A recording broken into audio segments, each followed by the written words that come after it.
Good morning, church. Let's all stand up. Habang tumatayo ka, papalakpakan natin ang Diyos ng pinakamalakas. Amen. Who among here is excited to praise our living God? Amen. Amen. Before we worship Him today, just want to remind you that salvation is not far from us. Amen. It's already here through Jesus. At hindi ito something we have to earn. It's a gift freely given. Amen. So today, whatever you came in with, may burden ka, may fear ka, may doubt ka, God is reminding you today that freedom, hope, and new life are available right now when you accept Him in your life. Amen. Like Romans 10:13 says, everyone who calls on the name of the Lord will be saved. Amen. That means all of us are invited. Walang exempted. Amen po ba yun? Walang left out. Amen. So right now, if you are excited, just raise up our hands and let's pray.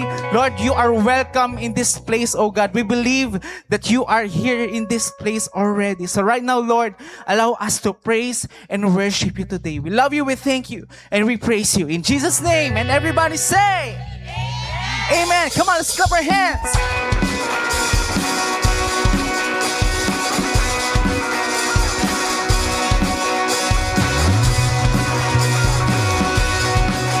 Praise Him. Let's sing. God above all the world in motion, God above all my hopes and fears. I don't care what the world throws at me now. It's gonna be alright, yeah. Hallelujah. Hear the sound. Hear the sound of the generations making loud our freedom song. All in all, that the world would know your name. It's gonna be alright, 'cause I know my God saved the day, and I know His word never fails, and I know my God made a way for me. Salvation is here. Amen. Hallelujah. Let's sing from the top. God above with the world in motion, God above with my hopes and fears. I don't care what the world throws at me now. It's gonna be alright, 'cause I know my God saved the day, and I know His word never fails, and I know my God made a way for me. It's gonna be alright, 'cause I know my God saved the day, and I know His word never fails, and I know my God made a way for me. Salvation is here. Come on, clap your hands. Hallelujah, Lord. We believe the salvation is here in this place. Let's sing this song as one family. Salvation is here. Salvation is here, and He lives in me. Salvation is here. Salvation that died just to set me free. Salvation is here. Amen. Salvation is here, and He lives in me. Salvation is here. 'Cause you are alive and you live in me. Salvation is here. Salvation is here, and He lives in me. Salvation is here. You are alive and you live in me. Lift up your voices, 'cause I know my God saved the day, and I know His word never fails, and I know my God made a way for me. It's gonna be alright, 'cause I know my God saved the day, and I know His word never fails, and I know my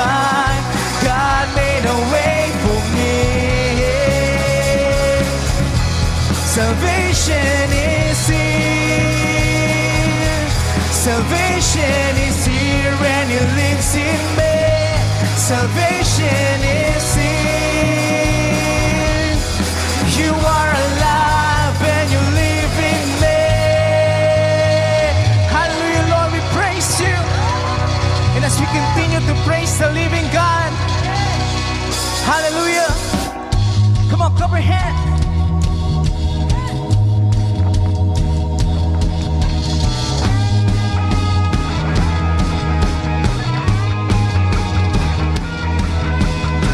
Don't wanna stand here and shout Your praise and walk away and forget Your name.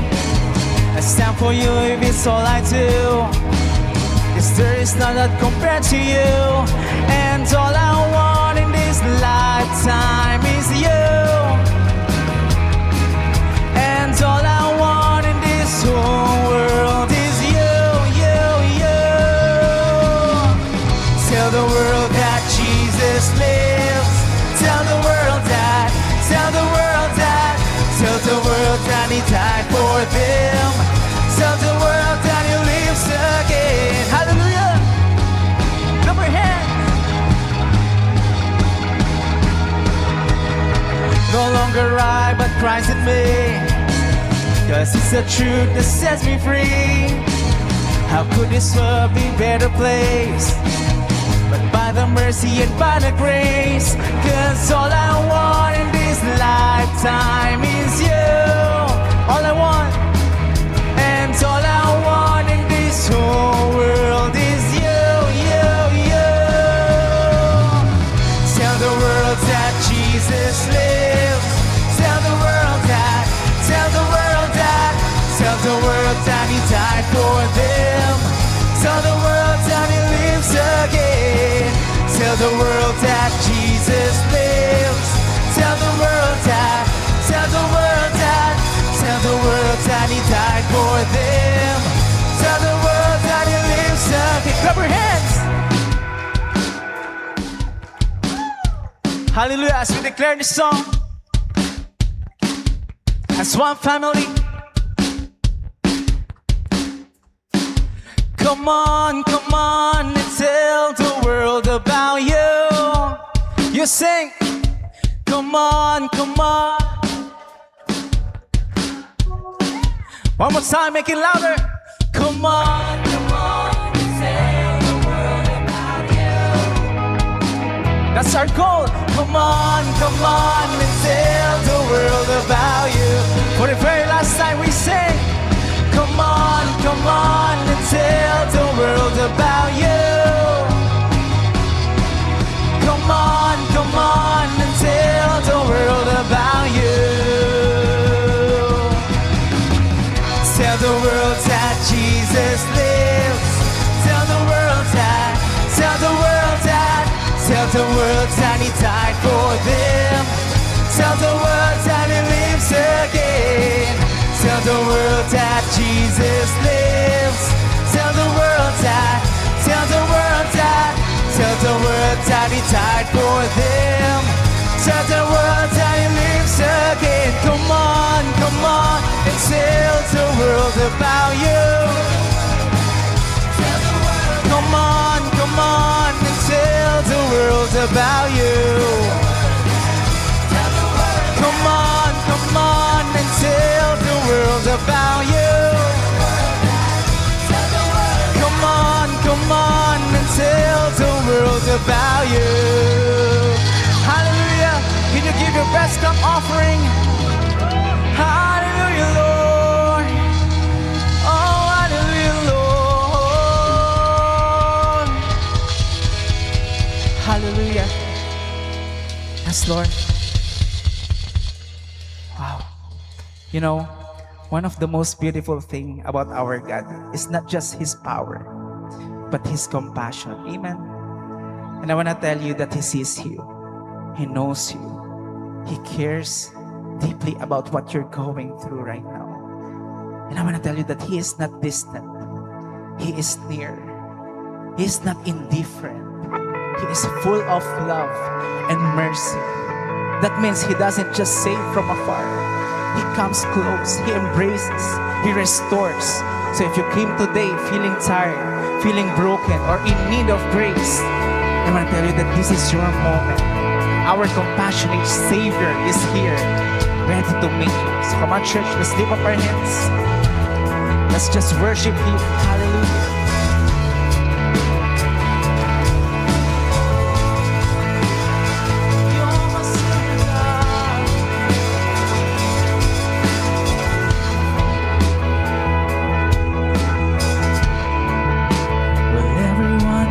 Compassion, a love that's never failing.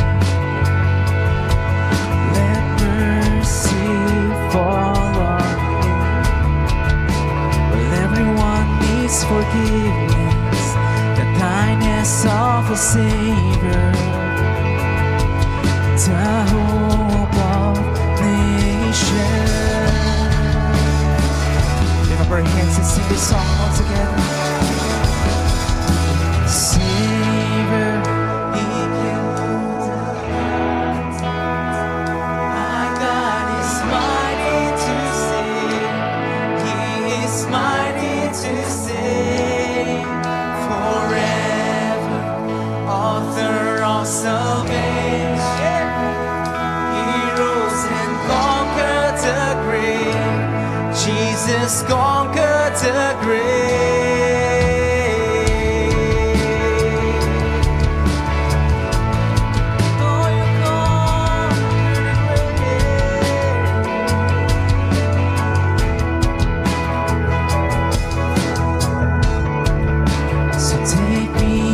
You find me, all my fears and failures, and fill my life again.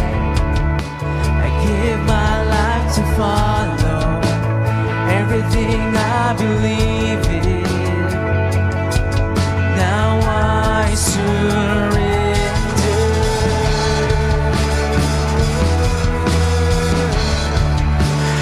Surrender, Savior, He can move the mountains. My God is mighty to save. He is mighty to save. Forever, author of salvation. He rose and conquered the grave. Jesus conquered the grave. The mountain, my God is mighty to save. He is mighty to save. Forever, author of salvation. He rose and conquered the grave. Jesus conquered the grave.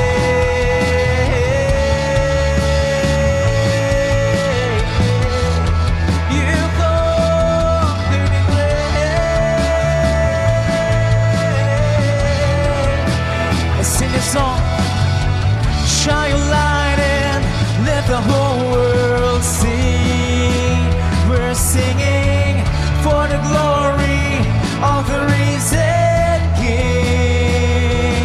Jesus, shine your light and let the whole world see. We're singing for the glory of the risen King.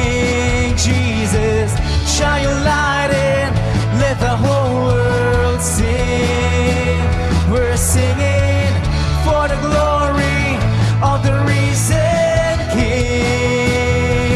Jesus, shine your light and let the whole world sing. We're singing for the glory of the risen King. Savior, He can move the mountains. My God is mighty to save. He is mighty to save. Forever, author of salvation. He rose and conquered the grave. Jesus conquered the grave.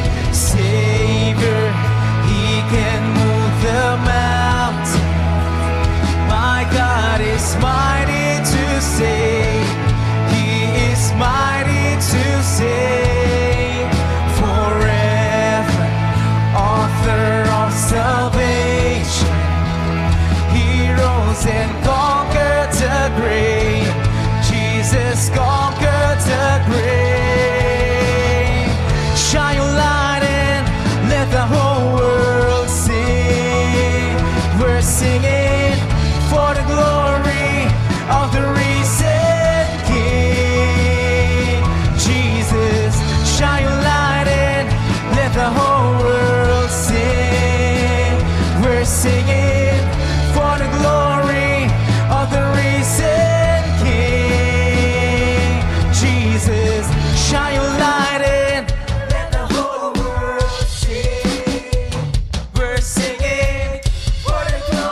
rose up, declare this song for the very last time. Shine your light, Shine your light in, let the whole world sing.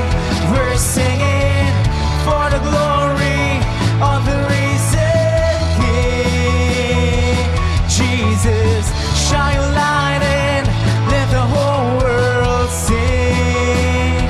We're singing for the glory of the risen King. Oh, you are the risen King. You are the risen King. Hallelujah. So I believe in you. So I believe in you.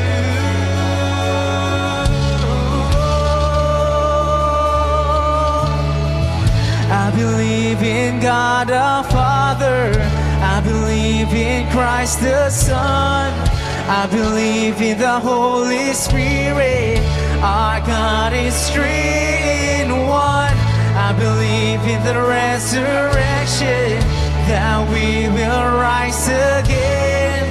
For I believe in the name of... Come on, declare this song. I believe in God the Father. I believe in Christ the Son. I believe in the Holy Spirit. Our God is three in one. I believe in the resurrection, that we will rise again. For I believe in the name of... For the very last time, church, let's sing. I believe in... I believe in Christ the Son.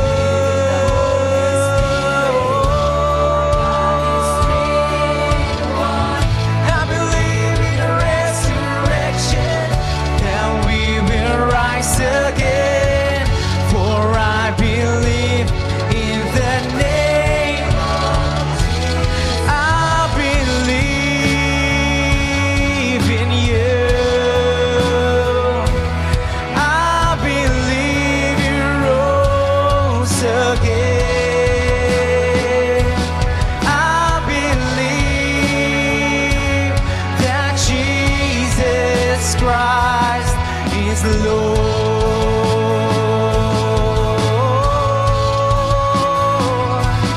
I believe in you. I believe you rose again. I believe that Jesus Christ is the Lord.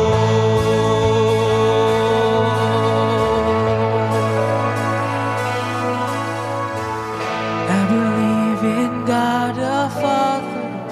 I believe.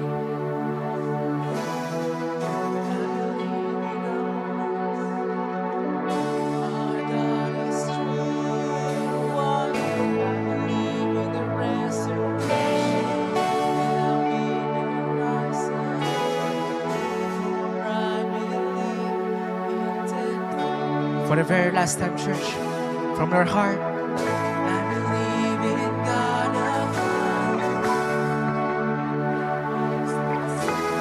I believe in the Holy Spirit. Our God is three in one. I believe in the resurrection, for I believe in the name of Jesus. The name of Jesus. Savior, He can move the mountain. My God is mighty to save. He is mighty to save. Forever, author of salvation. He rose and conquered the grave. Jesus. For the very last time, only your voices, church.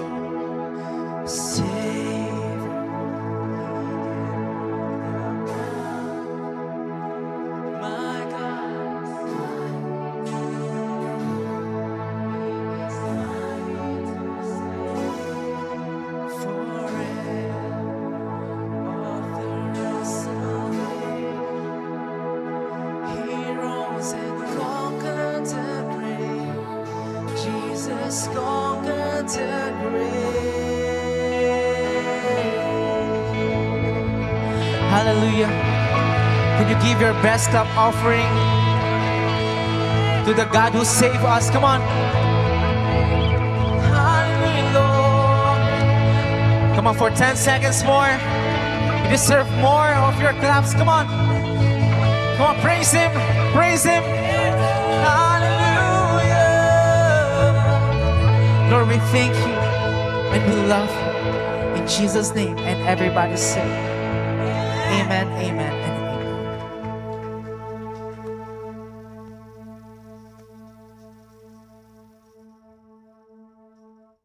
Thank you, worship team, for that wonderful praise and worship. Magandang umaga po sa lahat. Ako po si Shirley Bautista, and I am here to share my life-giving story. Nagsimula po ang aking buhay Kristiyano noong ako po'y nasa high school. Kahit limitado po ang aking baon, naging malinaw sa akin ang kahalagahan ng pagbibigay ng tithes and offerings. Sa kabila ng kahirapan, lalo pa nung pumanaw ang aking ama na isang jeepney driver. Habang ako po ay nasa unang taon ng kolehiyo. Napilitan kami magkakapatid na huminto sa pag-aaral upang maghanap buhay. Pero sa tulong ng isang organization, nagbigyan kami ng scholarship at nakapagtapos ng kolehiyo. Kalaunan, naglingkod po ako bilang full-time worker sa ating simbahan sa loob ng ilang taon.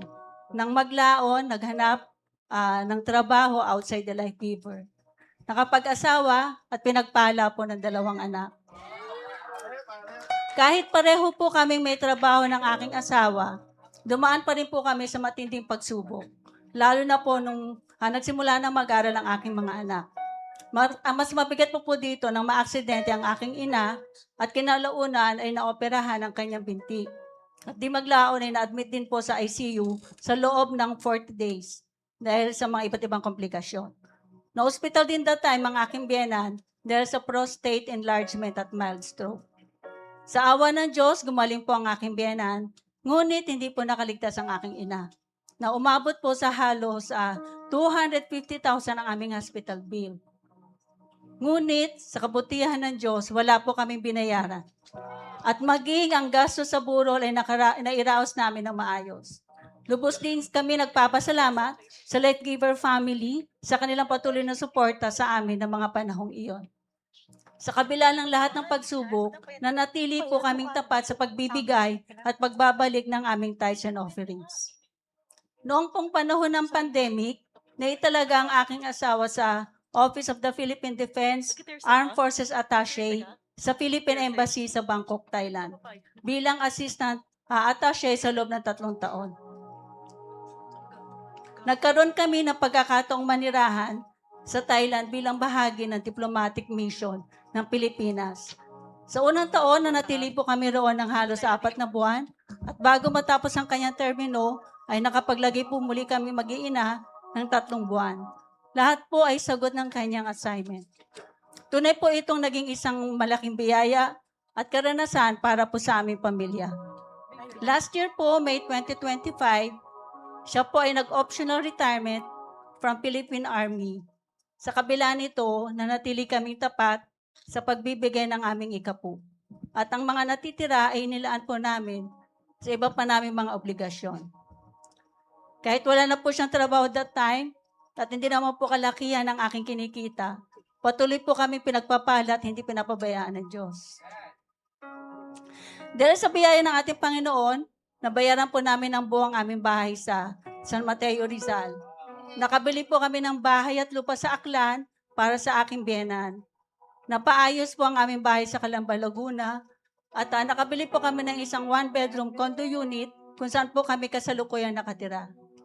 Nakabili rin po kami ng brand new na sasakyan at parking space na pareho pong binayaran namin ng cash. Wow. Sa lahat ng ito, natutunan po namin mag-ipon at unahin ang pagbibigay sa Diyos bago po ang aming anumang luho. Sa biyaya po at kabutihan ng ating Diyos, muli po nabigyan ng trabaho ang aking asawa last month lang po bilang Administrative Officer 2 na may permanenteng position. Kung dati po ay kapansin-pansin sa aming payslip, ang mga kaltas para sa mga loan, sabi po nga namin na nalibot na po namin ang buong London. London, loan dito. Pero ngayon po, napalitan na po ito ng savings. Isang malinaw na patunay ng patuloy na paglalaan ng katapatan at paggabay ng Panginoon sa aming pong pamilya. Ang aking pong asawa ay nanatiling active sa Salt and Light satellite at maging ang aming mga anak, may kanya-kanya rin pong life group na kinabibilangan kung saan sila po ay patuloy na lumalago sa pananampalataya. Ako rin po ay pinagkatawalan sa isang Samana Life Group sa ilalim ng Bethany Satellite. Ito po ay isang malaking pribilehiyo at biyaya para sa akin ang makapaglingkod at maging kasangkapan sa pagpapalago spiritual ng aking mga kapatiran. Naranasan din po namin makapag-travel ng all expense paid, hindi lamang po sa loob ng bansa, kundi maging po sa Australia at Thailand. Ang mga karanasan namin ay hindi po namin inaakalang maranasan namin ngayon. Sa bawat biyaheng ito, nakita namin ang kabutihan ng Diyos at kung paanong siya ay gumagawa ng mga bagay na higit pa po sa aming inaasahan. Higit sa lahat, isa sa pinakamalaking pagpapala sa amin ay ang aming mga anak. Sila ay lumaki ng mabait, may takot sa Panginoon, at may pagpapahalaga sa mabuting asal.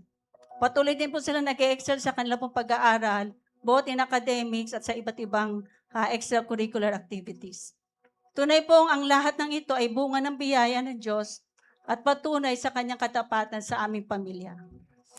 Ang pagbibigay may hambing ko sa isang investment. Maaring hindi agad natin makita ang balik, ngunit sa paglipas ng panahon, mapapansin natin na kailanman ay hindi nagkulang ang Diyos.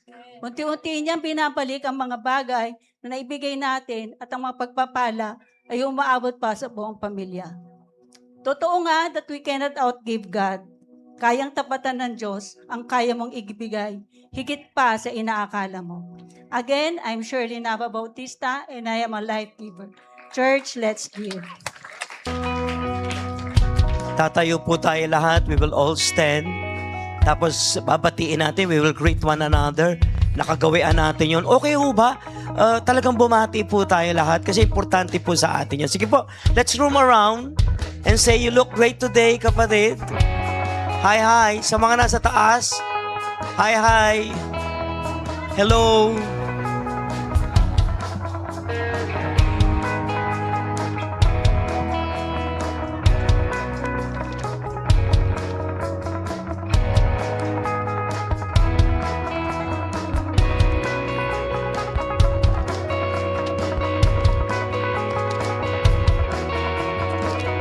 Sa mga nasa online, salamat po at kayo ay sumama po sa atin. And so sabay-sabay po tayo, manalangin tayo sa Panginoon. Lord, we are so happy because nakita namin ang isa't isa, mga kapatid namin, na hanggang ngayon ay matibay, malakas, dumaan sa maraming pagsubok, sa mga wilderness experiences na nagpatibay sa amin. Dala namin ay mga testimonyo, hindi mahika kundi mga himala na mga pagpapalang. Tinuturuan mo kaming huwag kalimutan. And today we are celebrating, Lord God, not only our victory, but the victory of other people, of our kapatiran. Sa lahat ng mga kapatid namin na sa kabila ng mga hamon ay nanatiling nagniningning sa kaluwalhatian ng Panginoon.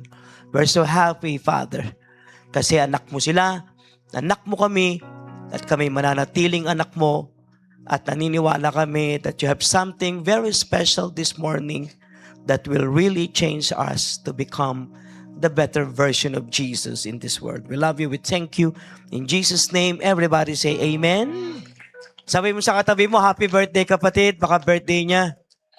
Merry Christmas. Sige po, take your seat. Ilan dito ang nakakita ng mga anghel kanina? Di ba mga mukhang anghel ang ating mga kapatid? Tama? Parang hindi nag-amen yung katabi mo. Praise God. My topic is mercy triumphs over judgment. Ang habag ay nagwawagi higit sa paghahatol. And that is, yan po ay manggagaling from Luke 10, Luke 10:25 up to 27. Luke 10:25 to 27. Isa to sa bahagi ng pinakamagagandang talinhaga o parable na ipinresent ni Lord sa Luke. On one occasion, an expert in the law stood up to test Jesus. Teacher, he asked, what must I do to inherit the kingdom of God or the eternal life? Yan ang tanong. Paano po ko ba makukuha ang buhay na walang hanggan? He was asking and he was questioning Jesus about how to attain salvation. Okay. So sumagot siya, 26, what is written in the law? He replied, how do you read it? And he answered, love the Lord your God with all of your heart, with all of your soul, and with all of your strength, and with all of your mind. And love your neighbor as yourself. You have answered correctly, sabi ng Panginoon dun sa mama. And Jesus replied, do this and you will live. But he wanted to justify himself. So he asked Jesus, who is then my neighbor? In reply, Jesus said, a man is going down to Jerusalem to Jericho, from Jerusalem to Jericho. And when he was attacked by robbers, they stripped him of his clothes, beat him, went away, leaving him half dead. A priest happened to go down the same road. And when he saw the man, he passed by the other side. So to a Levite, when he came to the place and saw him, passed by the other side. But the Samaritan, sabay-sabay nga, but the Samaritan, as he traveled, came where the man was.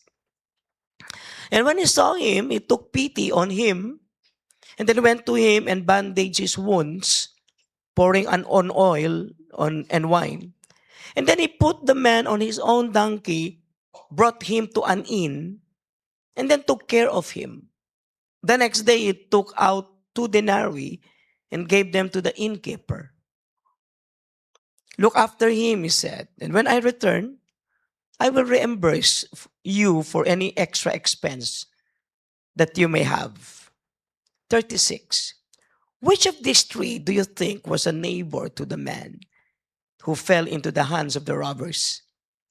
The expert in the law replied, the one who had mercy on him. And Jesus told him, go and do likewise. May the good Lord bless the reading of the word. Palakpakan natin ang Panginoon. Ganda-ganda, tama? Sa tingin po nyo, ano kaya pinaka-best punchline po rito? Yan. Nakpuntahan nga natin yung unang slide mo. Ayan, yung una. Okay? Ayan, okay. Tingin nyo, what is the best punchline? O kaya, tingin nyo, ano pinaka-best title for this, from this text? Tingin nyo. Dito lang, huwag na kayo mag-create ng sarili nyong title, but andito, ayan.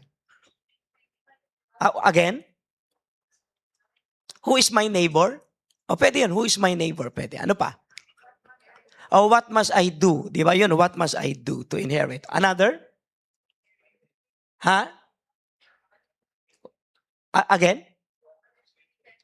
O yun, okay. What is written in the law? Pwede yun, ang ganda. Okay? Purihin ng Panginoon.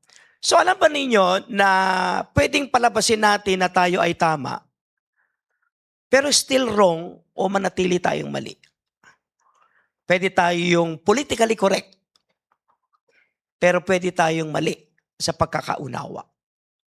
Pwede rin kaya na correct tayo sa doctrine, o pwede kaya na clear ang ating reputation sa mundo, o kaya pwedeng maayos ang mga boundaries natin sa buhay, pero pwede kayang mali ang ating puso. And so, mali ang ating gawa.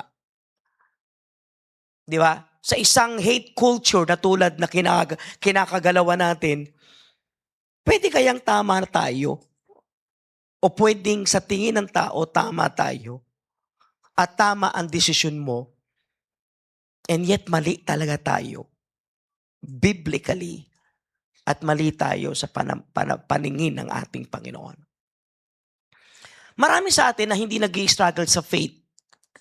Kasi magugulat ka naman na ang batting average mo sa prayers mo, out of 10 na hiningi mo kay Lord, nagre-range ka between 8 to 9 o probably nakukuha mo ang lahat At nagsisignify ito na tama tayo.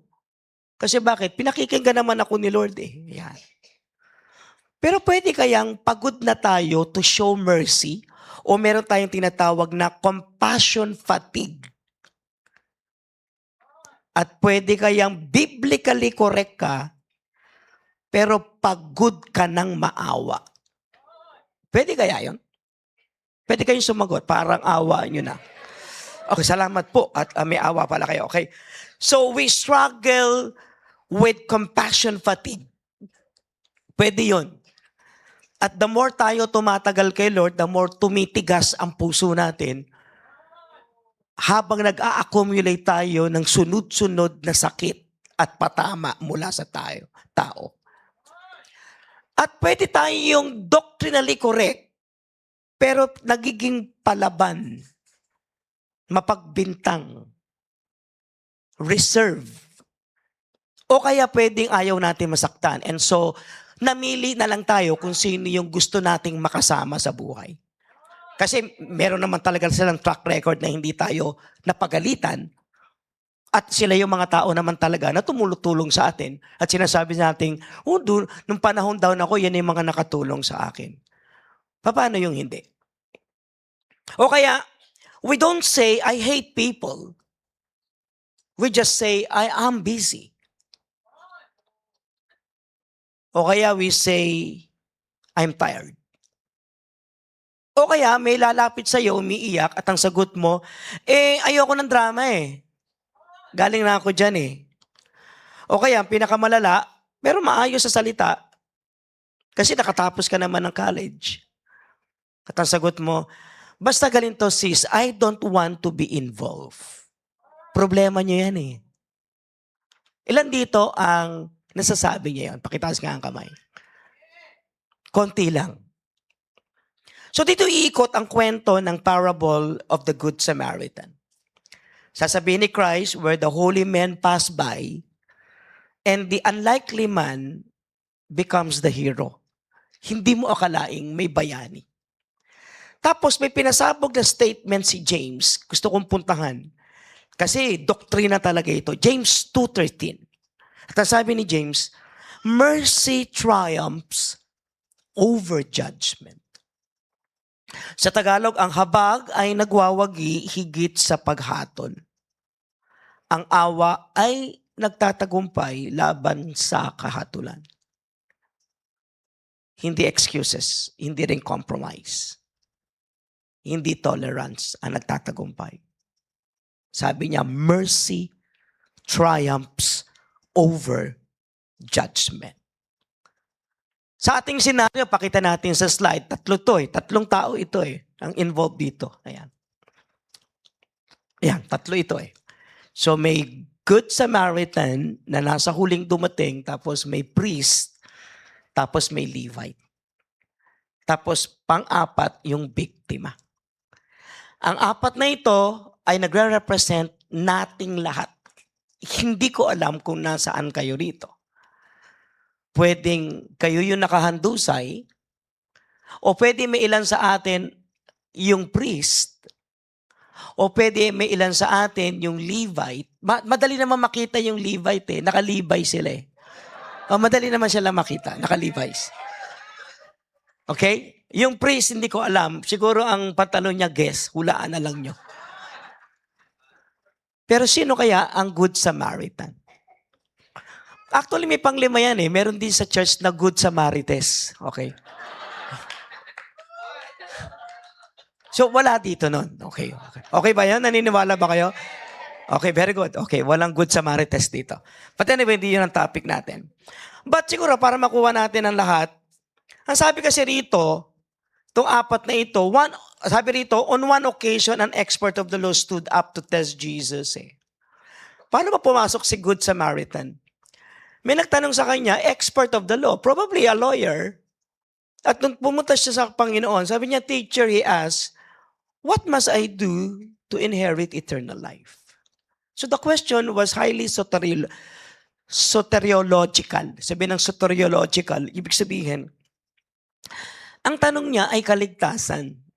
Di ba tayo ay bombarded ng turo ng maraming evangelical that salvation comes by grace through faith. Basta ang kaligtasan galing lang sa biyaya ng Diyos sa pamamagitan ng iyong pananampalataya. Tama ba? Sinasabi natin yung tama ba? Pero ang tanong niya rito, paano ko makukuha ang buhay na walang hanggan? Hindi naman sinabi niya, go to Ephesians 2:8-9. Hindi yan ang sabi niya eh. Ang sabi niya, ano ba ang sabi ng Bible? At ang sagot niya, mahalin ang kapwa, mahalin ang Diyos ng buong puso, lakas at kaluluwa, at mahalin mo ang iyong kapwa gaya ng sa iyong sarili. Sumagot ang Panginoon, hindi niya sinabing Ephesians 2:8-9. Hindi pa nasusulat ng Ephesians 2:8-9 eh. Ang sagot niya, tama. Gawin mo yun at mabubuhay ka. Sa mga save, taas ang kamay ng mga save. Taas nga kamay ng mga save. Ibig sabihin nun, may ipon ka, tama? Tama ba yun? Consider nyo to. What must I do to inherit the kingdom of God? The man answered brilliantly. Para sagot ng Panginoon, sige, gawin mo. So, ang pangalawang tanong niya, sabi niya ganon, sino po ang aking kapitbahay o ang aking kapwa? But if you go to 29, can we go to 29? Ang sabi niya ganon, but he wanted to justify himself. Actually, the first question was a trap, and it was followed by another trap. This is a trap. Because they wanted to trap Jesus, and they were, waiting for a wrong answer, which, nag-fail sila. They were so disappointed because Jesus answered them brilliantly, and Jesus answered them biblically. Wala ngayon sila mapuntos.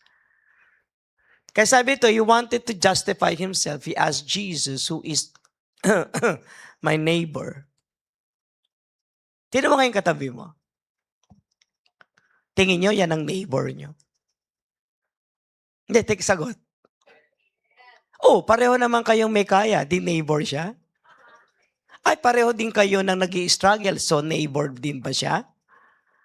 Pareho kayo ng street. So, neighbor siya?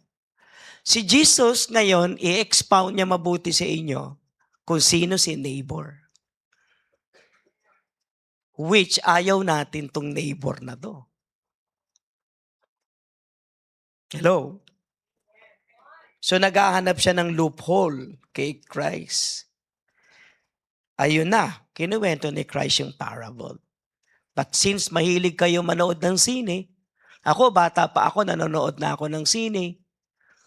Kapag hindi ako nakadalawang pelikula sa bahay, hindi yung sine sa akin. Hanggat walang pantal ako ng surot, hindi ako nanonood ng sine nung araw. Manood tayo ng sine, tingnan natin paano isa-summarize yung kwento sa pamamagitan ng video. Are you okay? Okay, go. A man was traveling from Jerusalem to Jericho when he was attacked by robbers. Beaten, stripped, and left for dead, he lay helpless on the roadside. A priest came by, but crossed to the other side. Then a Levite passed, but he too ignored the man.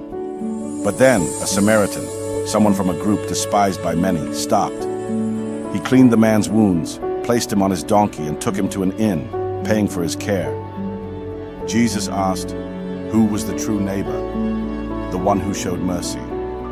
Go and do the same.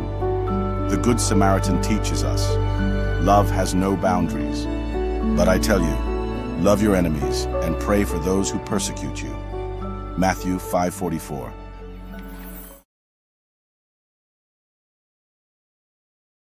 Ginawa niya, kinuha niya yung mama, nilagay niya sa road ng Jerusalem going to Jericho. Lawyer ka, ha? Magaling ka. Alam mo yung sagot. Pero hindi lahat ng marunong sumagot ay nakakaunawa ng sagot. So nilagay ni Christ yung expert sa road from Jerusalem to Jericho, verse 30. Tapos this road pala was a notorious dangerous road. Kasi stiff. Tapos winding. Sa makatid yung lugar na yon ay perfect sa ambush. Sa totoo lang, even though nakakatakot yung lugar, hindi binigyan ang mga Levita ng lupa. Except hiningi nila ito nung panahon pa ni Moses. Sabi niya, ito sana baka pwede dito kami tumira. Sa bakit itong lugar na to, even though ito ay perfect for ambush, lugar ito ng mga pari. Notorious, pero andun yung pari. Doon sila nakatira. Kaya doon dumadaan yung dalawa eh. Okay? So una, may priest. Yan, may priest, dumaan. Followed ng isang Levite. Sa bakit anong pagkakaiba ng dalawa? Siguro yun ang tanong nyo, anong pagkakaiba? Yung mga Levite po ay galing kay Levi. Sila po ay na-assign bilang mga temple people. Hindi po sila high-ranking na pari. Sila po ay mga sakristan. So yun ang pagkakaiba. Habang yung high priest o priest naman ay galing mula din sa Levite o mga Levita. Pero dumadaan sila particular sa lineage o lineage ni Aaron o ni Aaron. So yun ang pagkakaiba. Isang high-ranking priest at ordinary Levite, pwede rin pare. Pero ang tawag sa kanila Levite. Ayan. So iniisip ko mabuti, pag tayo ay nagbabasa ng Bible, tayo ay malaya mag-isip, magproseso. At sa pag-iisip natin, kinukonsider natin yung background, historical account, grammatical arrangement. Inaayos din natin kung anong ibig sabihin ng mga salitang lumilitaw. Okay? So paano natin ito uunawain? So ang tanong ko agad, bakit umiwas yung dalawa? Di ba yun naman talaga ang trabaho nila? Bahagi ng pagiging pari o Levita ay ang social welfare ng tao. Di ba? Alam mo ano nakabangga sa kanila? Ritual. Alam niyo ba na nung nakita nila yung tao, akala nila patay. Ang sabi ng Bible, half dead. Ibig sabihin, mukhang patay pero humihinga pa. Okay? Ang nakabangga nila marahil ay ang kanilang ritual. Ito'y makikita natin sa Numbers 19:11. Can we go to Numbers 19:11? Sabi ng Numbers 19:11, whoever touches the dead of anyone will be unclean for 7 days. Isipin, sabi nung pari siguro, nung nakita niya, pag hinawakan ko to, 7 days akong unclean. Ang sino mang humipo ng bangkay, ng sino man tao, ay magiging marumi sa loob ng 7 araw. Aba, kung 7 araw ako, ibig sabihin, hindi ako makakagawa ng ministry. So kung hindi ako makakagawa ng ministry, ano na mapapakain ko sa pamilya ko? So ang ginawa niya, umiwas siya sa kabila.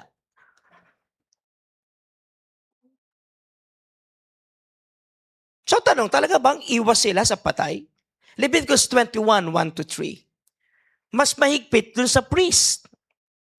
Tama ba? Okay. Sabi niya, the Lord said to Moses, speak to the priest. Ito na yung pari, yung kanina Levita. And say to them, a priest must not make himself ceremonially unclean for any of the people who die. Sino man ang namatay sa kampo o camp, ay hindi dapat tawakan ng sino mang pari. So sinabi ng Panginoon kay Moses, sabihin mo sa mga saserdote, ang saserdote hindi dapat magpakarumi sa sarili dahil sa patay sa kanyang mga kababayan. Actually, kapag pumasok ka pa nga dun sa tent ng isang namatay, pati lahat ng pumasok dun sa tent, ceremonially unclean. Kaya ako, pag pumupunta ako sa patay, mahilig ako sa patay kasi ang ministry ko patay eh. Ay, ang una-una kong nakita ko yan sa Panginoon, mahilig siya sa patay. So sabi ko, hindi, ang una kong ministry sa patay. Hindi ko alam bakit hindi ako nakukuha sa kasal, sa binyag, ang lagi nakukuha sa akin, patay. At nagugulat ako pag nakikita ko yung bangkay, para kamukha ko din yung bangkay. Siguro kaya ako kinukuha dahil kamukha ko yung patay. Kaya pala nakangiti sa akin yung asawa. Di ba, doon ako nag-start eh. Pero wala ako nabuhay na patay. Kasi may isang babae na sabi niya, Bishop, wag mo nang buhayin yan. Binigyan ako ng 10,000, hindi ko binuhay. Sabi ko, ba't hindi bubuhayin? Naku, mas mabuting patayan kaysa sa buhayan. Eto 10,000. Joke lang po yan. But anyway, exemption, may exemption sa mga pare. Except ang namatay ay kamag-anak nila. Pwede sila magpakarumi para sa immediate family. Nanay, tatay, anak, kapatid. Pero yung high priest, bawal. Kahit kanino, pati magulang niya. Yung high priest, Leviticus 21:11. Another verse, Numbers 19:13-16. Kung hindi ka maglilinis after humawak ng patay, ituturing kang marumi at ititiwalag sa Israel. Wow! Ang bigat pala nun. So pag nakakita ka ng patay, huwag mong hawakan. Usually tayo mga Pilipino, bubuksan yung patay, tama po ba?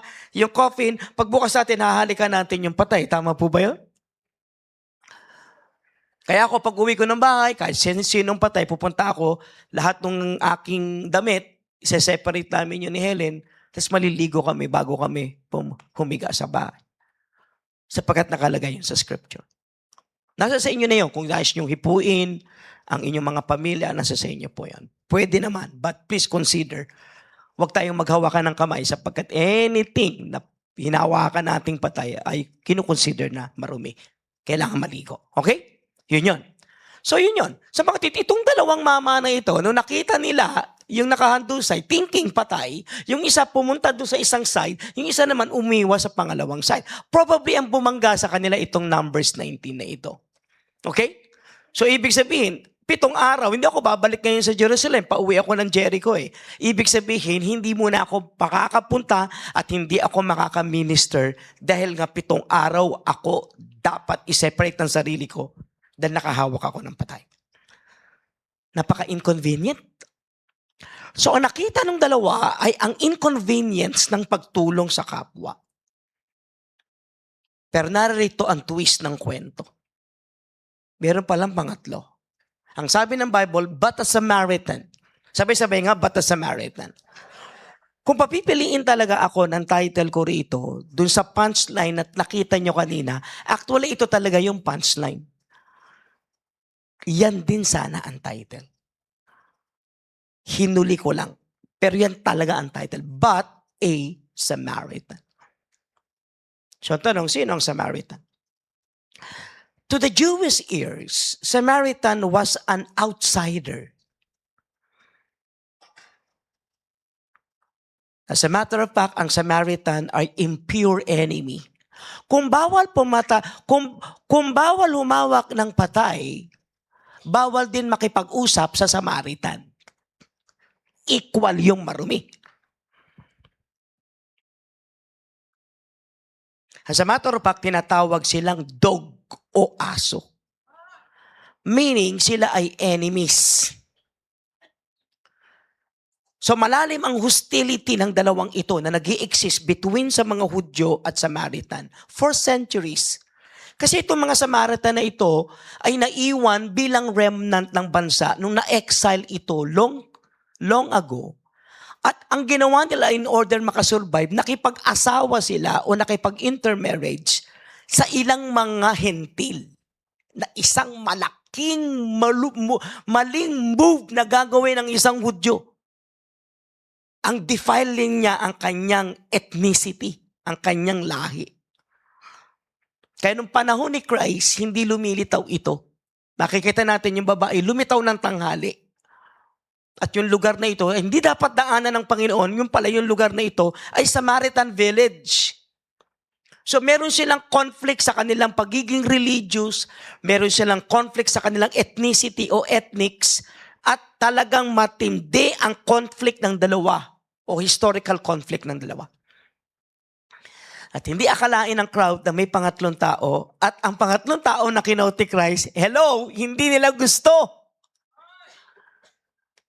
Samaritan.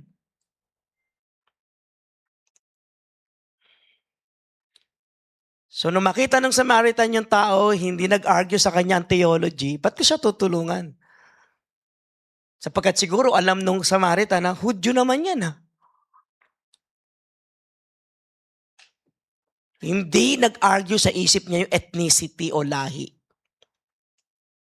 As a matter of fact, he became a theology in action to this man. Kaya ngayon, pupuntahan ko yung James 2:13 in order kunin ko talaga yung original meaning nito, which ginagawa natin. Pasensya na kayo, baka hindi nyo ito gusto at hindi ko naman naintindihan yan. Pagtsagaan lang natin kasi kailangan maintindihan natin eh. Can we go to James 2:13? Sabay-sabay nga. Because judgment will be shown to anyone. Mercy, ang laki nito. Ang laki nitong text na ito. Foundational text ito. At kung uunawain mo what mercy is all about, ito. So himayin ko, mercy triumphs judgment. Yan. Himayin ko ng konti. Una yung mercy. Hina natin. What's the meaning? Elios. Elios is not pity from a distance. Hindi siya awa tapos may distansya. Ay, may nasagasaan. Ay, nakakaawa. Ay. Hindi yun ang mercy. Naalala ko, nung papunta kami, nung kaibigan ko, si Pastor Francis Nicolas.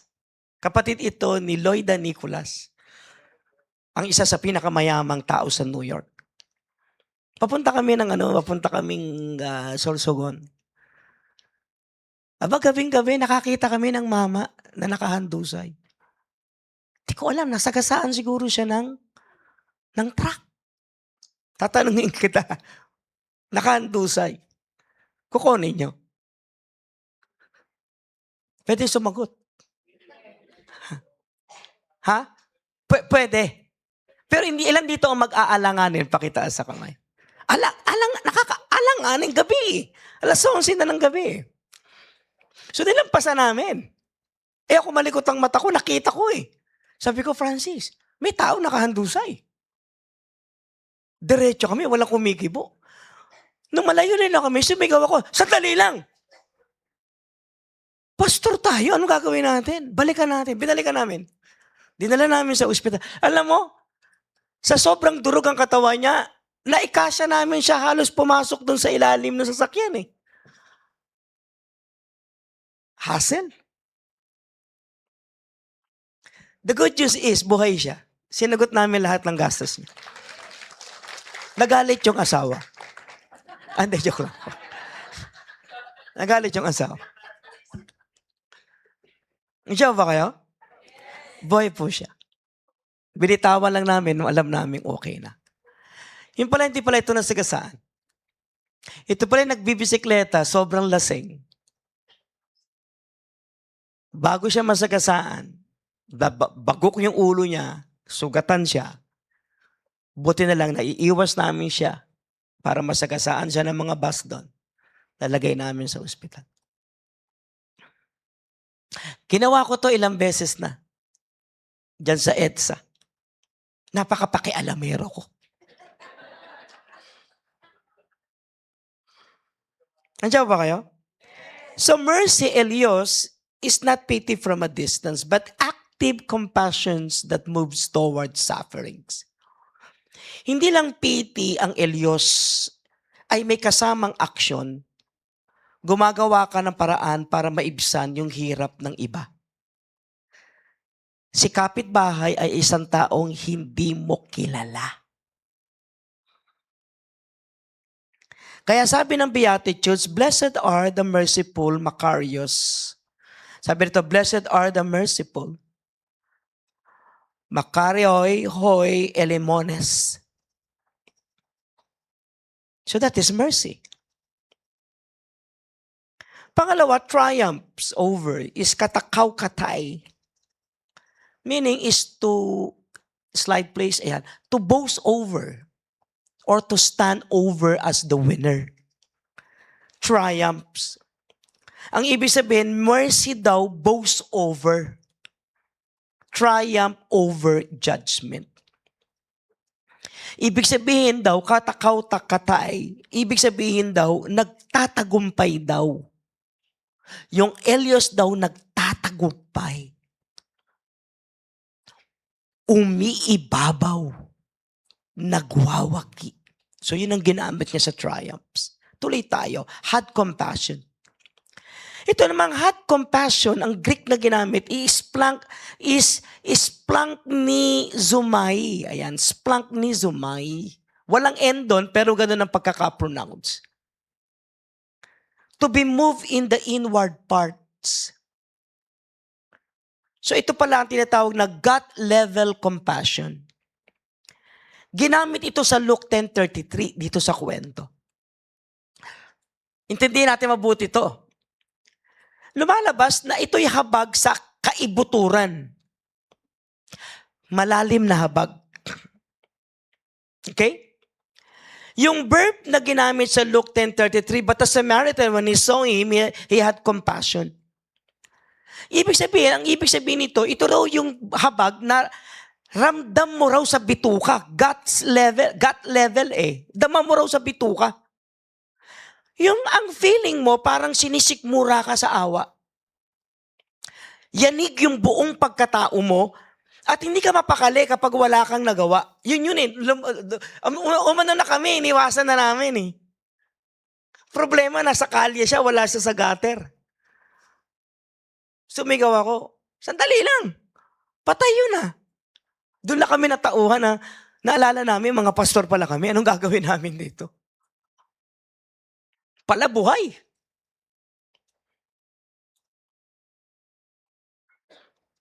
Yung root word nito ay galing sa salitang splanknon. Ayan. Splanknon. Itong splanknon literally means bituka. Innards. Kasi noon, doon daw talaga, itong splanknon ang sinasabi, yung talaga raw awa, nanggagaling ang awa daw sa bituka. So sa Tagalog, parang sa atin, dinudurog ang puso. O kaya, since splanknon, ibig sabihin, nag-aalburuto yung laman o bituka. Para praise ko pa ng konti. Kinurot yung bituka mo sa loob sa lakas ng awa. O kinurot yung bituka mo sa habag. Minsan yun ang wala tayo. Umiiyak tayo, ay oo. Ay, nasa gasaan? Ay oo, nakakaawa naman. Pero labas tayo dyan ha. May nag-aaway na sa church, meron na nag-aaway sa pamilya, pero ang sagot mo, huwag kang makialam, labas tayo dyan. Hayaan mo sila. Malalaki na sila. Kaya minsan hindi tayo nakakatulong. Na ginagawa ka na ni Lord, mediator, pero sinasabi mo, di labas tayo dyan. May sakit ka. Huwag ka sumali dyan, may sakit ka. Baka lumala ka. May stress ka dyan. Sa atin, ang neighbor natin, yung kabagang natin, kapareho natin, ka-life group natin. Yung iba, labas tayo dyan. Hindi yun ang ginawa ng Samaritan. Nakialam siya. Dahil may nag-aagaw buhay. Parang tahimik ito yung church na ito. Ayaw niyong makialam. Tatlong bagay. Tapusin ko na. Una, ano ang kaya ng mercy? Ano yung kayang gawin nung bitukang gumagalaw? Burutong bituka. Una, kasi mercy sees. True mercy sees. Nakakakita ang habag ng totoong nangyayari. 31 to 32, 33. A priest happened going down the same road. When he saw the man, he passed by on the other side. So to a Levite, when he came to the place and saw him, passed on by the other side. But the Samaritan, he traveled, came here the man was. He came where the man was. And when he saw him, he took pity on him. Isplanknon.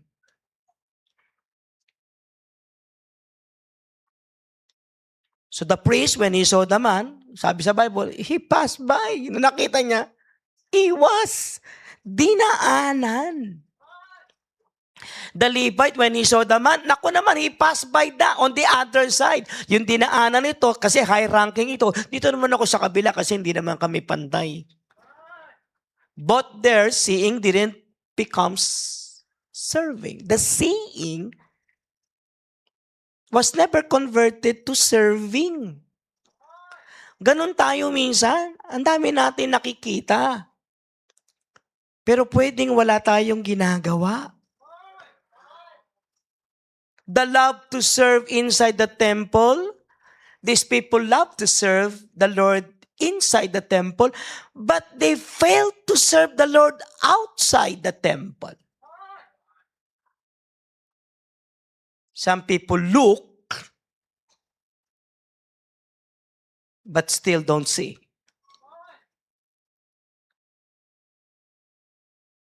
Because judgment whisper.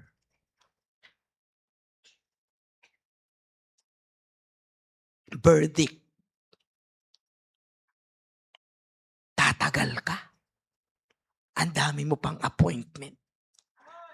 7 araw kang walang pera. Naghihintay ang misis mo. Birthday ng anak mo. Yung judgment nagwi-whisper. Kasi true mercy doesn't start with blame. Siguro ang sabi niya, pabaya siya eh. Mali siya.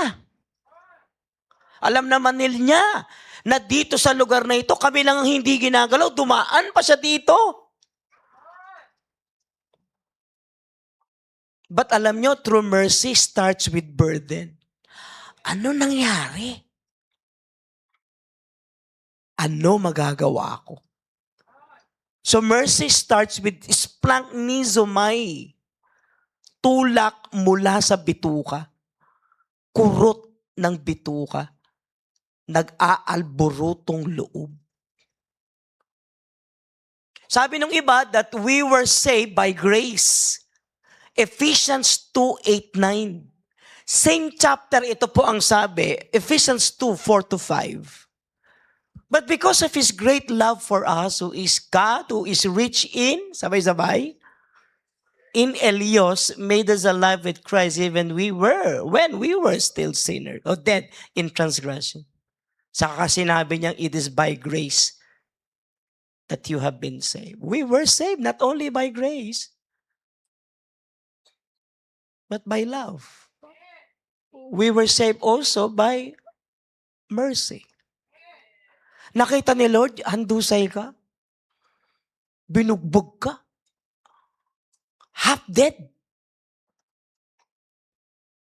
Iba yung nakita ni Lord sa atin. Kaya kapag nag-uumpisa na tayo mag-label ng tao quickly sa ating puso, sa ating mata, hindi na tayo nakakakita ng awa.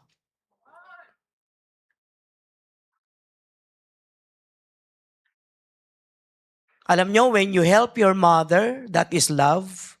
When you help a friend, that is loyalty. But when you help an enemy, that is mercy. That is mercy.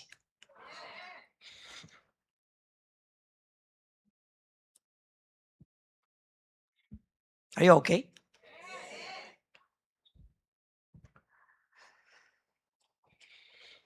Mercy sees what this eyes cannot see. Kasi may tulak sa bituka. Number 2, mercy stops. Aba, nakakakita si Mercy. Tapos si Mercy humihinto. 33, 34, but the Samaritan as he traveled, came where the man was. Abay, nagulat siya, dumaan siya doon sa mismo andun yung patay o half dead. And when he saw him, he took pity on him. He went to him, bandaged his wounds, pouring on oil and wine. Immediate, ginawa niya na ito agad. Then he put the man on his own donkey and brought him to an inn and took care of him. Buong magdamag yun, inalagaan niya. Yung priest hindi huminto, dumaan sa isang side. Yung Levite hindi huminto, tas dumaan sa kabilang side. Pero yung Samaritan came where the man was. I love it. I love that word. I love that praise. The Samaritan came where the man was.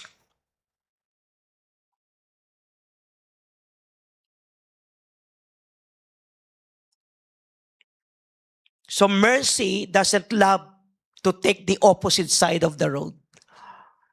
Yung totoong awa, hindi ho umiiwas sa kabilang daan. Wala siyang ibang daan kundi yung daan kung saan nakahandusay yung mama. At ang ginawa niya, gumawa siya ng paraan. Kaya kung tingin nyo, yung mga nag-counseling sa inyo, alam mo, Bishop, love na love ko yan kasi kina-counselingan niya ako. Tanong, nandun ba siya sa problema mo? Sa mga counselors dito, okay kayong mag-counseling. Pero please, samahan nyo yung tao sa actual po niyang dinadaan ang problema. Kasi ang daming tao, pioneer. Alam niyo sabihin ng pioneer? Payo lang sila ng payo. Hindi siya nagpayo dito. Ang ginawa niya, sinamahan niya yung tao. At minsan, nagugulat tayo, yung mga taong nagpayo natin, mahal na mahal natin, pero yung mga taong sumama sa atin nung namatayan ka, sinamahan ka nung baksak ka, nung sinamahan ka nung may peligro ka, nasabihin natin, hindi yan ang kaibigan ko, ito yung kaibigan ko kasi pinapayuhan niya ako. Hindi ho. Sino ho yung sumama sa inyo during sa lowest point ng buhay nyo? Hindi, pinagpe-pray niya ako. Are you sure pinagpe-pray ka niya? Hindi ako nagda-doubt sa mga nagpe-pray. Pero kapatid, itong mama na ito, hindi nagbigay ng payo, hindi nag-pray over. Pero sinamahan niya yung mama. Kailan niya sinamahan? Nung nakahando sa'yo siya. Meron po isang pastor na nagkaroon siya ng problema sa buhay niya. Baksak ang marriage niya. Itong pastor po na ito, sinamahan ko 11 years. Hindi ho 10 years, hindi 9 years. 11 years, so hanggang tumating yung asawa niya, nagkabalikan sila. Doon na ho ako puti si Helen, hindi, pwede akong sermon niya, o kayo ng dalawa. Ba't di ba kayo magpakasal dalawa? Sinamahan ko po itong pastor na to 11 years. At itong pastor ako, minahal ako. May isang pastor ako, sinamahan ko ng panahon siya'y may sakit. Yung mga kaibigan ko pong pastor, ang misis na matay, kasama ko po sa ICU. Sinamahan ko sila. At nung panahon nagpapatayo po tayo, ito yung mga tao nagbigay ho sa akin ng malaki. Hindi ho maliit na pera, malaking pera ho binigay nila sa akin. Binenta yung sasakyan, pare, ito na, pagawa mo yung sasakyan. Papagawa mo yung building. Bakit? Sinamahan ko po sila. Yung iba hindi pa namamatay, hinatid ko na agad sa kamatayan. Ay, hindi po, joke lang po. Kapatid, hindi ho masama magpayo. Pero please, samahan po natin yung tao. Sa panahon sila'y nawiwindang. Amen? Pray over kita. Hindi ho sila online nag-pray over. Sinamahan nila yung tao. Kaya ako, pag pumupunta po ako sa abroad, pupuntahan ko yung mga pastor ko, wala ko kaming ginawa kundi samahan, iyak, umiyak. Iyakan kami ng pastor. Bishop, ang hirap pala magpastor. Upo. Ang daming saksak sa likod, 12. Ang goal ko, hindi gawing 13, 14, 15, dagdagan pa. Tanggalin, makatatlo man lang akong bunot ng kanilang saksak. At ang mga pastor na to, minahal ako. Dahil sinamahan. Samahan natin ang tao. Amen? Hello? Sabihin mo sa katabi mo, samahan natin. Ito mo, ayaw kasamahan. Tingnan ninyo ang ginawa niya. He interrupts. Tingnan niyo ang ginawa ng Samaritan. He interrupts his schedule. He risks his safety. He touches the blood. And then he spent oil and wine. And wine, his resources on someone who can't pay him back.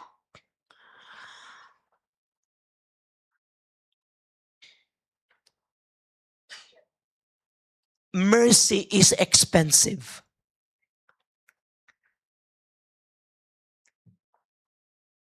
Yung mercy kasi kinukuha ang schedule mo, yung safety mo, yung kalinisan mo, yung kaayusan mo. At ang mercy, kinukuha yung para sa'yo. And willingly binibigay mo sa tao. Ang sabi ng judgment say, protect yourself. You're not involved. But mercy says, you pour yourself out. Buhos mo. Mercy is your powerful resources. Saan makukuha? From your guts. Habag.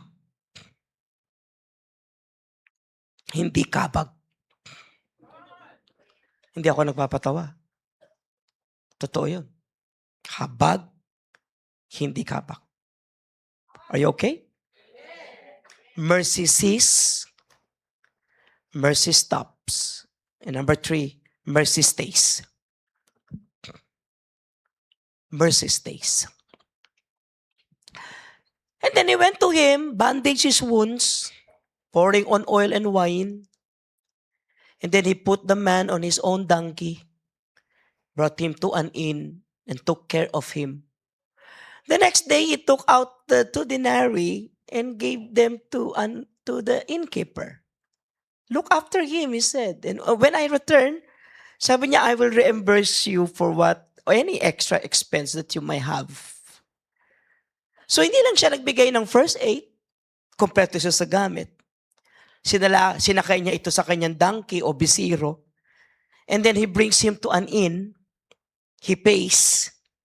And then he say, when I come back, I'll repay whatever I'll repay whatever more you spend. And so makikita natin dito that mercy, as executed by this man, mercy commits. Lumalabas that mercy is not a post or a vlog. Mercy is not a comment. Mercy is not one-time donation to a building. Meron nga akong kausap na pastor, ang sabi niya ganun, Bishop, pagod na yung tao magbigay dyan sa building mo. Sabi sa akin ng pastor. Sabi ko, pastor, may isa ako po nagbibigay sa building. Ang sagot sa akin, Bishop, kung kailangan mo pa, pakisabi mo lang sa akin. Hindi kasi napapagod ang mercy. How I wish ang pangalan ni Helen, Mercy. Sister Mercy.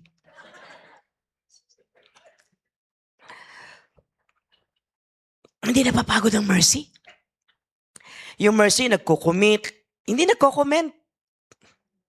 Si Mercy ay hindi one time. Ang sagot ni Mercy, sabihin mo kung ano pa kulang. Kasi mercy stays. Sino po ang walang habag at awa? Yung mga taong addicted sa paghusga ng kapwa. Pagod na yung tao eh. Sagot niya sa akin, pagod na raw yung tao. Sabi ko, sinong tao? Hindi pagod ang tao. Napapagod lang sila pag dinidiktakan niyo po, pastor. Panapapagod ka?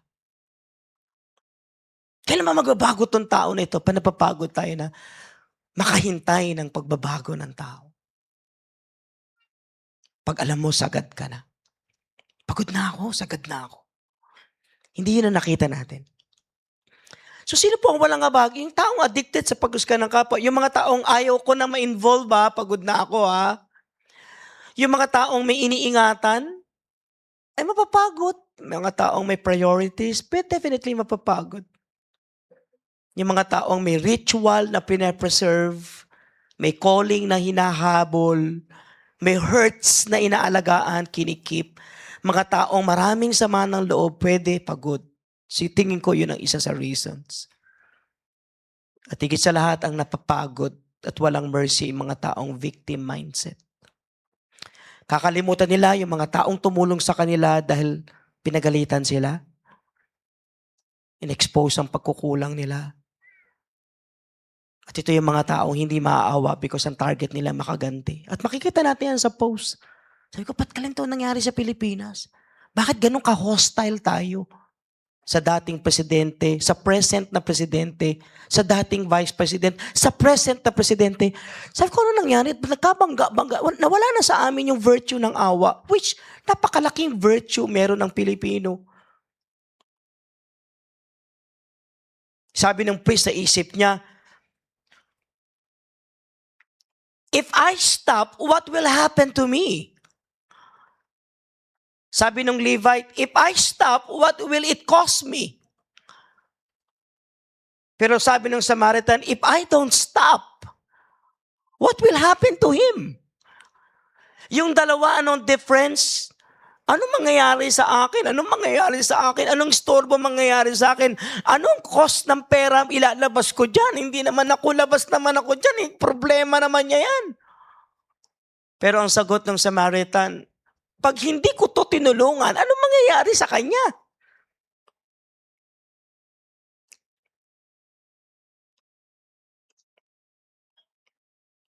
So in the kingdom of God, the last question, and the powerful question, is the sound of mercy. The sound of mercy will always ring in our hearts. It always ring from our guts. Anong gagawin natin sa bansa? Husgahan o maawa? Anong gagawin natin sa presidente natin? Husgaan o maawa?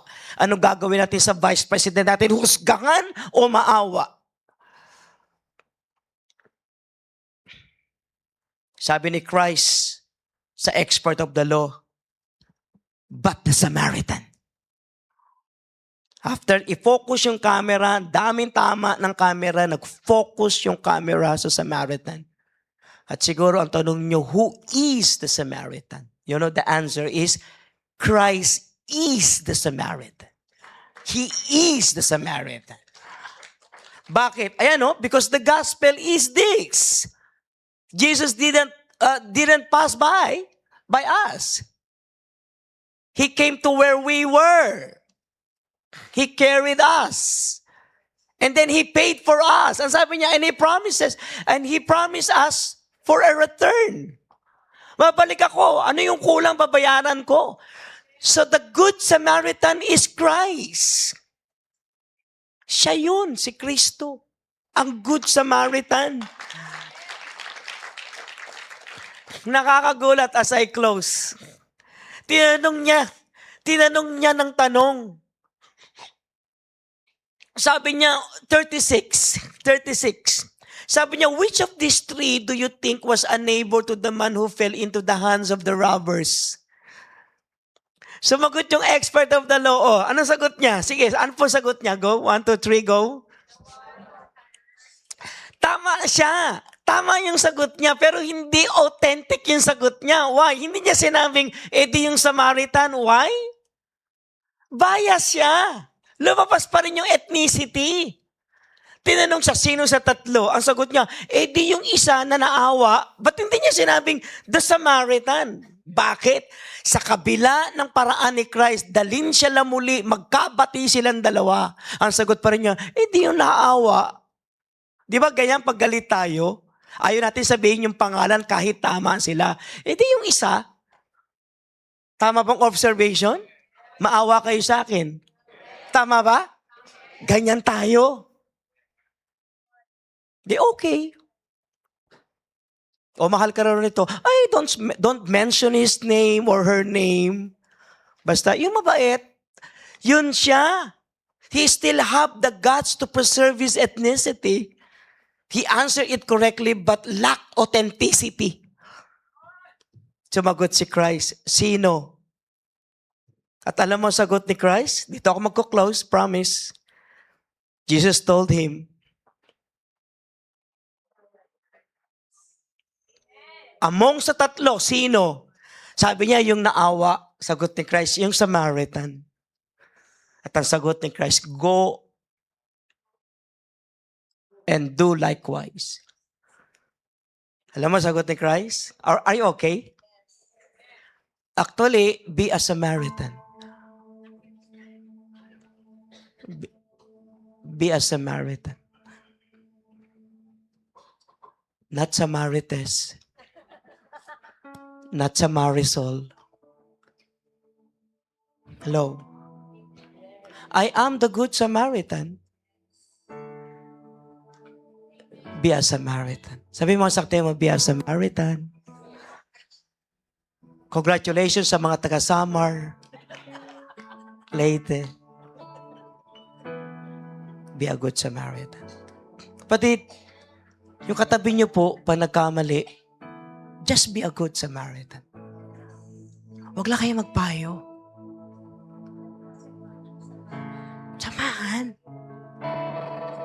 Kapag may sugat, huwag apakan.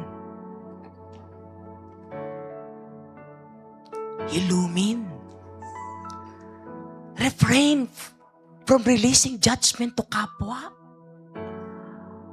Hindi ka naman perfect. Lahat tayo hindi perfect. Umiiwas na ako sa may utang sa akin. Minsan may utang ka rin. Umiiwas na ako sa mga chismosa. Minsan din naging chismosa ka.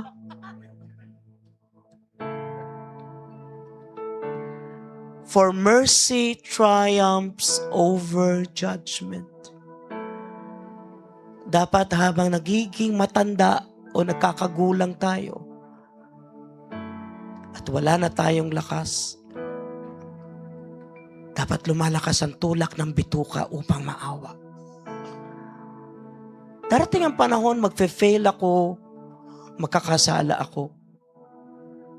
That is the time tayo maaawa. Makakabag. Kapatid, pagbaksak na yung tao, huwag nyo na apakan. Kapag sugatan ng tao, huwag lang yung dagdagan ng sugat. Kapag hubad na yung tao, huwag na yung ilantad. Sino ang aking kapitbahay? Hindi yung perfect at hindi matino, hindi yung matino, hindi yung kapareho ko, hindi yung kaamiga ko, barkada ko, ka-alumni ko, ka-life group ko, ka-church ko. Hindi po sila ang kapitbahay. Ang kapitbahay po ay yung mga taong nagkamali sa daan. Mga taong pinagtulong-tulungan. I have a suggestion to all of you. Be a good Samaritan inside your home. Be a good Samaritan to your church. Paghubad na, huwag nyo na-expose. Be a good Samaritan to your children. Particularly doon sa mahina.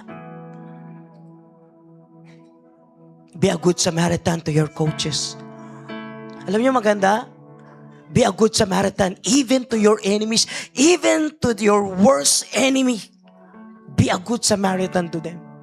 Let Jesus be seen in your life because He is a good Samaritan and so tayo rin. Sarap nun, gusto natin yun. Lord, hindi ko to nagagawa. Baka nga huminto na ako gawin to eh. Tingin ko na hinto ako, tingin ko. Sa dami rin ng sugat na dinaanan natin, tayo, ako. Sa dami rin ang dinaanan nating pagsubok. Nakikita ko ang sarili ko bilang pare na ayoko na, ang dami ko na yan. Tapos na ako dyan, kayo naman. O para tayong Levite na hindi naman ako high priest, hindi naman ako high ranking sa church. Pero ayoko din yan. Ang dami kong gagawin.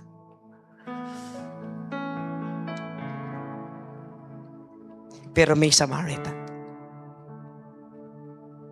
At ang gusto ni Lord, ikaw yan. Ako, tayo lahat.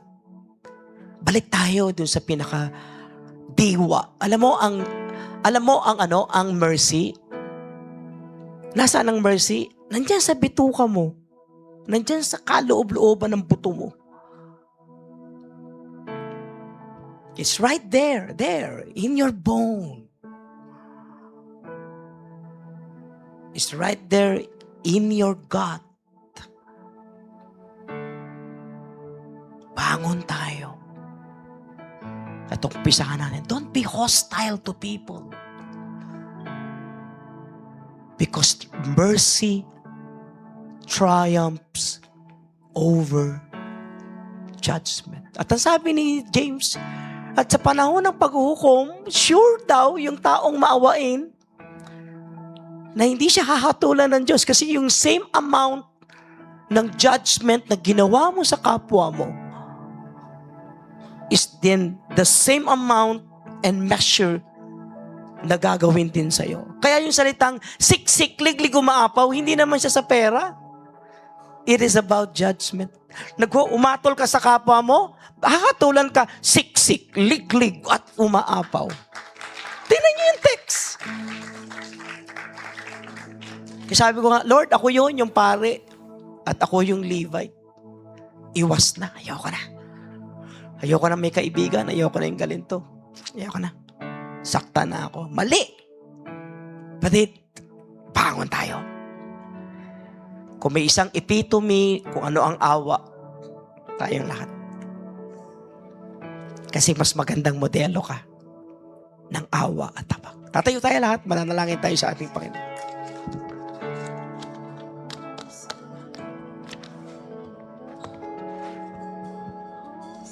Taas sa ating mga kamay, hingi tayo ng awa sa Diyos. Lord, humingi po kami ng awa. Humingi kami ng habag. Hindi kami perfect. Umiiwas na kami. May tinatalikuran kami o pwedeng meron na kaming hinihindian. Balik mo kami sa awa. Balik mo kami sa habag. Balik mo ulit kami sa pagmamahal. Balik mo ulit kami kung saan mo kami naligtas. We were saved because of the rich mercy and love of God. We were saved because of grace through faith. And so let that mercy flows and let that mercy reign in us. Elios, pity na hindi distant, pero pity na may involvement. Lord, maraming tao nakaargabyado sa amin, nagkulang sa amin. Umiwas kami, humingi kami ng tawad. Naglalagay kami, Panginoon, ng barricade para hindi sila makapasok. But we repent, we ask for forgiveness. At dalangin namin na sa amin mo isalin ulit yung mercy. Sa amin mo isalin ang habag, sa amin mo isalin ang compassion. Yung hindi, yung nagwawala sa kaibuturan ng aming mga bituka o ng aming laman loob o kaloob-looban ang awa na hindi na kayang sukatin ng sino man. We failed somehow. We failed somewhere. But what we want is that love, the mercy and compassion of God may continue to flow through us and in us and flow for us. We repent because of our religiosity. We repent because of our busyness. We repent because we have no compassion at all. We repent because of apathy. We ask for your empathy. For mercy triumphs over judgment. We love you. We thank you. May God bless you. May God's compassion be with you, upon you, right now, right at this very moment. In Jesus' name. And everybody say amen. Palakpakan natin. Take your seats, please.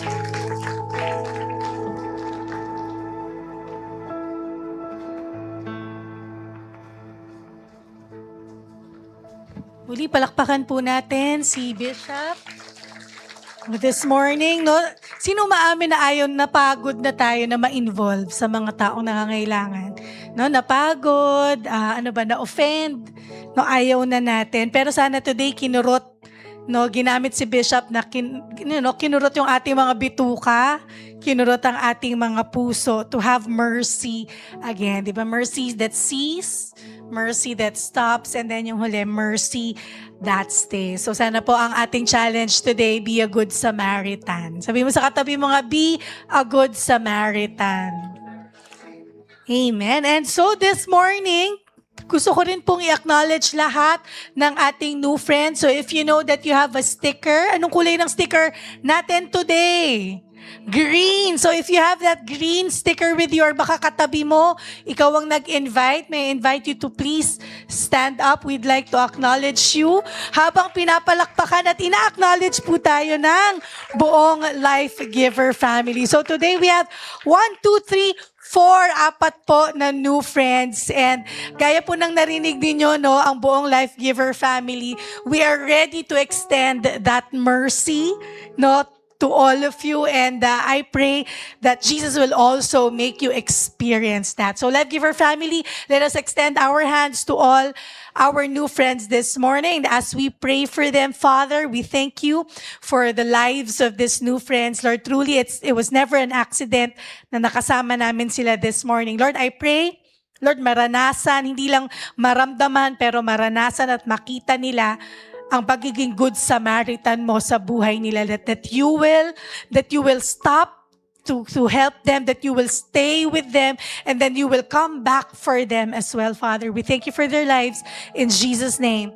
Amen. So we invite also, ito pong 4 nating new friends to join. Ito po yung may hawak na green card na new friends, to join them downstairs. Meron lang pong onting refreshments, and masaya po sa baba. Actually, there will be a challenge also for you hanggang sa makasama na namin kayo sa ating simbahan. And so, may I also call again Bishop Manny for our benediction.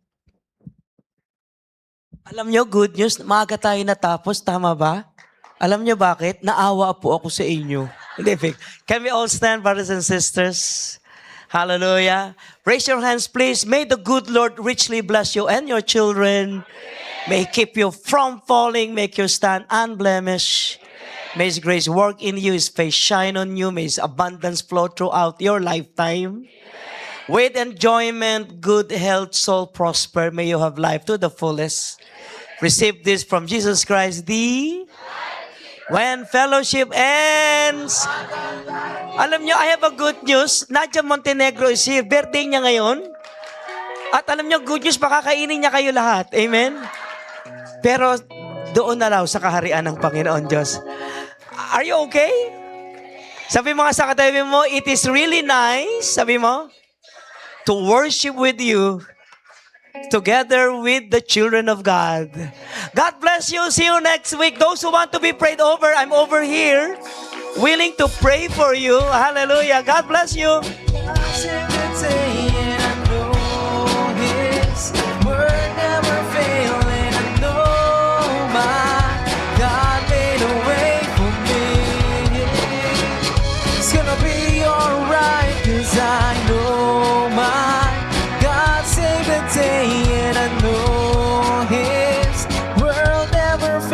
And I know my God made a way for me.